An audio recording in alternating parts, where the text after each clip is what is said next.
Memilih menekuni berdagang tenda ternyata cukup menghasilkan. Seperti yang dijalani oleh Pak Mabe, ia berdagang tenda di sisi Jalan Yosudarso, Kecamatan Lubuk Linggau Timur 1, Kota Lubuk Linggau, dan mampu meraup omset hingga 1,5 juta rupiah per harinya.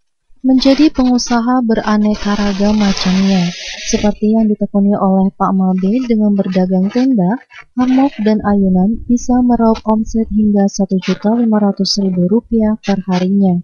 Setiap harinya ia berdagang bisa laku terjual 4 hingga 5 buah tenda atau ayunan. Untuk harga bervariasi, dimulai dari harga Rp65.000 hingga Rp450.000 per satuannya.